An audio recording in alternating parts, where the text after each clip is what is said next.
barátunk megtölti a zsákot forgáccsal, kulccsal. Addig csak annyit mondanák el, hogy tavaly kisgolyák kirepülése után, de még a fészek és a környékén tartózkodtak, este viszont visszajártak. A hímet, mint talán figyeltétek, vagy tudjátok, agyon sújtotta a villám itt fent, és ott találtuk meg a fészek alatt elpusztulva. Remélhetőleg ez nem okoz fennakadást az idei költésnél, ugyanis ez egy közkedvelt, jó táplálkozó helyen levő fészek, és azért, ami látszódott eddig is, versengenek érte a gólyák, tehát szerintem azért hamarosan belakják. Remélhetőleg a tojó jön vissza, de azért egyébként is cserélődnek a párok. Nem mindig jellemző, hogy ugyanazon pár lakja egy fészket évtizedekig, és bízunk benne, hogy hamar lesz lakója, vagy úgy, hogy a tavalyi tojó visszajön és pár talál, ugye a helyett, amit a villám sajnos nagyon sújtott, vagy pedig más lakója fog lenni. Egy másik hímmadár érkezik.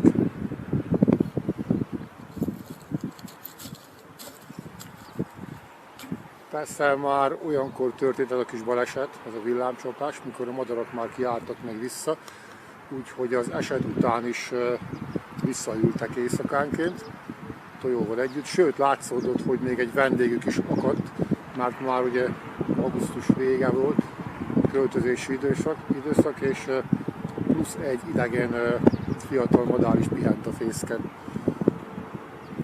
Tehát jól megtűrték egymást, még vendéget is fogadtak egy pár napra, szóval akkor már elvonultak.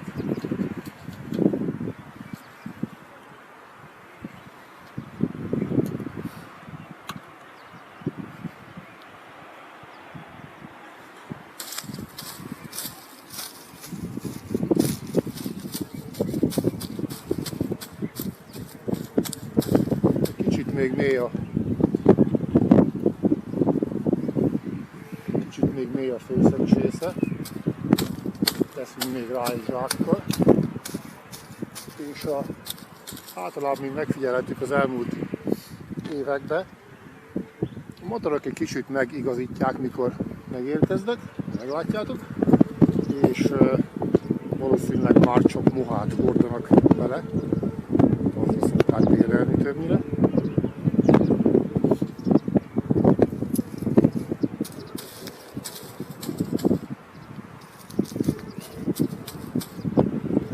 Tavaly március 26-án érkezett meg az egyik gólya a fészekre, tavaly előtt viszont úgy emlékszek, hogy április 1-én.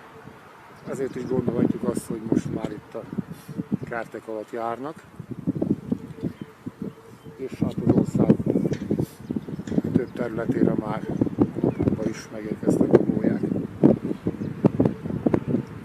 Előhírnek a tavasznak. Nagyon jó táplálkozó terület fogadja őket. Itt a kamerán nem látjátok, de itt egy kis tó van alattunk, egy 100 méterre, és összefüggő szabad, füves, kicsit vizenyős táplálkozó terület. Azért is szeretik ezt, és megfigyelhetjük, hogy szinte csatároznak a fészekért.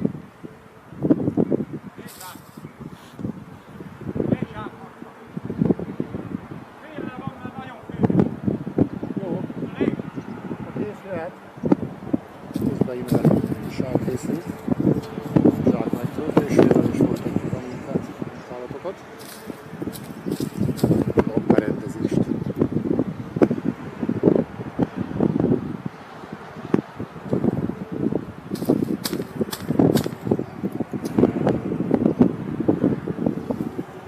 Fúj a szél.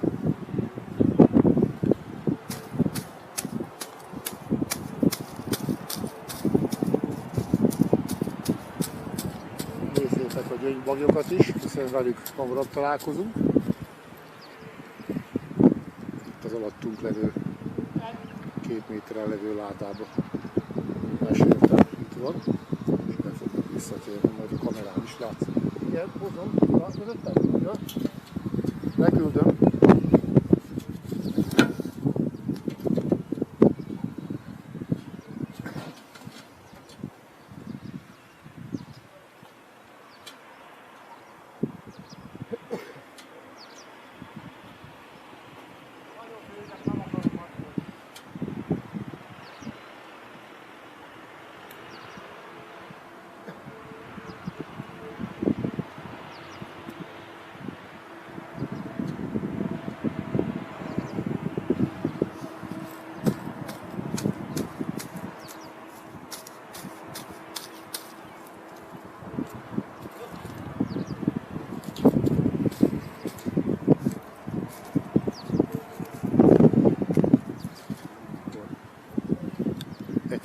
Dobtam ki az imént bálomadagot, ilyen madzagdarabok is vannak, ami nagyon veszélyes.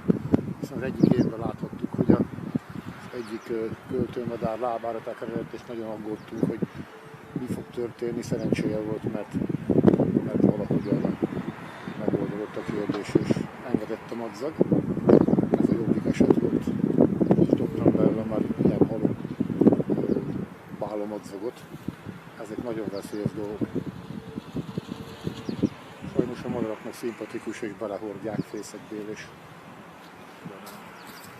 Igen, jó.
Még egy dió is van bent, gyorsan kidogyok, nehogy a mókus is ide költözzön. Szerencsétlenségére.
Nagyon jól sikerült.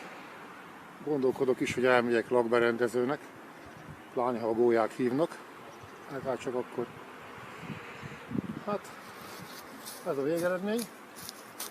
Remélem tetszik a gólyáknak. Nekem tetszik. Hát akkor